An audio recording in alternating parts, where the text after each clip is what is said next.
Welcome back to episode 2 of the editing room, where I'm breaking down the editing of Reggie IRL. This is episode 2, and yeah, I recorded a whole video. That shit was like 30 minutes long, so I just figured the quickest way to kind of go through each kind of like parts of the process. I'm just have to like run through that shit real quick. So the first thing is going to be the footage. I'm gonna talk about like how to go about getting coverage, or how I went about getting coverage, especially being that this whole thing is improvised. There's no script, there's no shot list. Everything is happening like just off like intuition, but just like also like the environment, like the location where we're shooting, just shit that's happening, like that kind of dictates a lot of things. So for this one, we shot the whole episode at this barbershop that was like in our neighborhood. They were nice enough to let us shoot outside.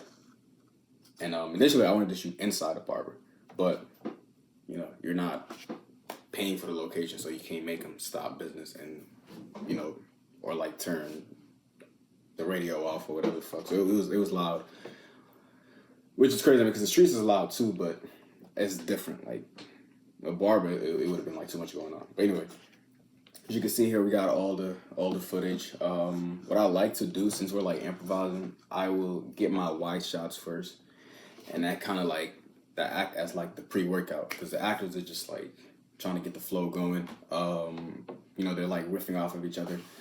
So with the wide shot, is much more. It's just really just to get shit going, and then once we get like a good sense of what needs to be said and how it needs to be said, then I'll like move into the close-ups, which are more, those are like the money shots, like they really have to be on point. And then from there, it's really just a question of like whatever was said, whatever was said, then I'll get like extra B-roll shots, or like inserts, different type of like reaction shots, as we call them. And then from there, really that's it. So, and all of these are shot in order. So from like the first shot to the last, it's just all how it comes in the story.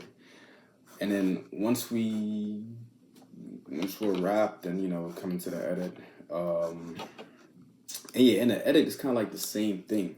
I think the key thing about like improvising is you have to really lean into your intuition, because you don't have that much option as far as just what you can or can't control.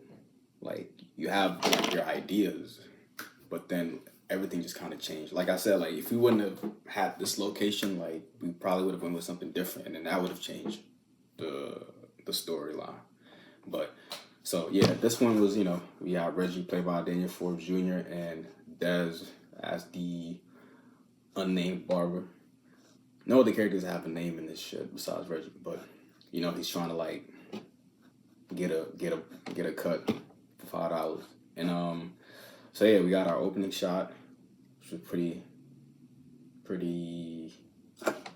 dope. And I almost didn't get it because I just wanted to like start this shit like straight from like this scene. But to Daniel's credit, he was like, "No, I think we should get like a cold opening." And because that was like the initial idea we had with Reggie. It's like we always see him doing some random shit at the beginning before we kind of go into what the story gonna be about.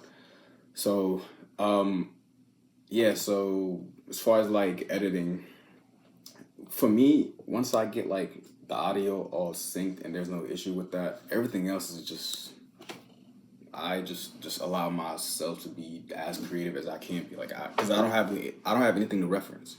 There's no script, there's no shot list, there's no like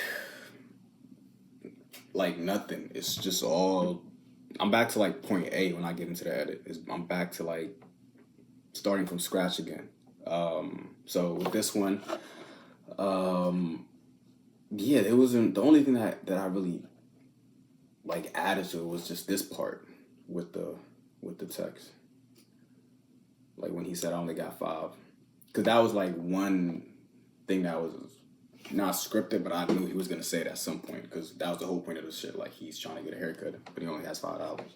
So just playing with adding the text on screen, nothing crazy, but it was just like a fun little trick to add.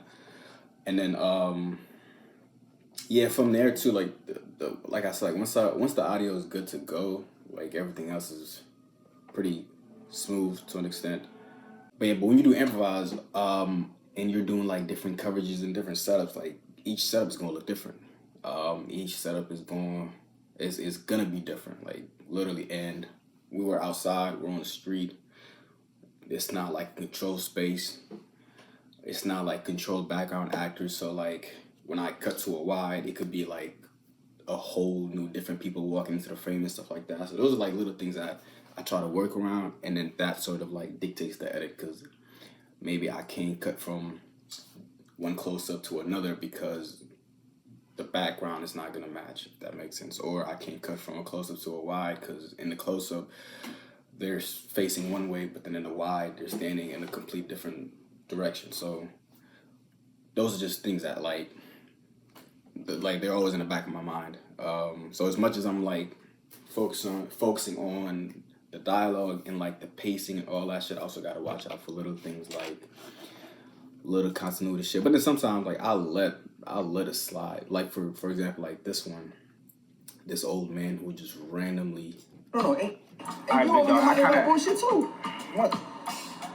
I kinda gotta go. I don't know where the fuck that nigga was going, but he just did a whole spin for no reason, and I had to keep that shot because I knew I wanted to cut from this close up to something else, but this was the only way it would have like seamlessly worked. But then I had to deal with this shit, and it kind of worked. Like it felt random. Didn't even feel it was intentional. It just adds to like the randomness of New York, and that's kind of like part of. We wanted the neighborhood to feel like a character in the thing. Which, like, in our case, it had to be because we were outside, like, for real, running guns. So, and this is what I mean about, like, you know, like, continuity with background actors. Imagine, like, if I try to cut from this wide to, like, a close-up, but then, like, in the close-up, you don't see this motherfucker walking in the background. Because, again, in real movies and stuff, they'll hire background actors who repeat the same action over and over for that reason. So, working around that means now I can't cut from a wide to a closer, so I have to let this shit sit, and that sort of adds to the style and the pacing of the show. So those are just things you have to deal with. But again, like I feel like when you're making stuff with no money and no resources, you have to lean into everything, and everything has to be like part of like the product. You know, you're not trying to like, even if you are finessing certain shit, you gotta just like let it be, and then like build off of it, and you know, and if you're lucky, like you might sometimes sometimes it'll work in your favor, you know, even though it wasn't like your intention.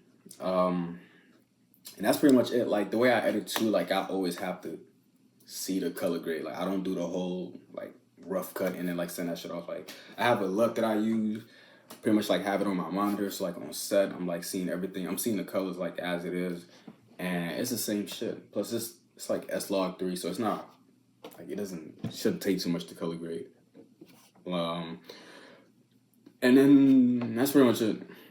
Everything else, like I edit everything like in real time, so I'm adding all the sound design, all the music, all the beats, everything. It's like I don't have I know everybody's process is different, but for some people they could do like a assembly cut and come back and tweak shit. Like I hate that.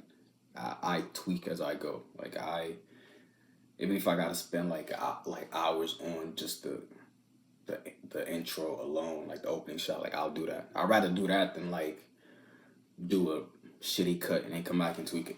That's a lot of work. But yeah, this one was pretty calm. And that's pretty much it. And we'll be back for episode 3. I don't know if I'm gonna do the whole season. That's a lot of episodes that we did. So I might just do like the key ones that maybe I ran into some issues or whatever. But yeah, that's it for now. Peace.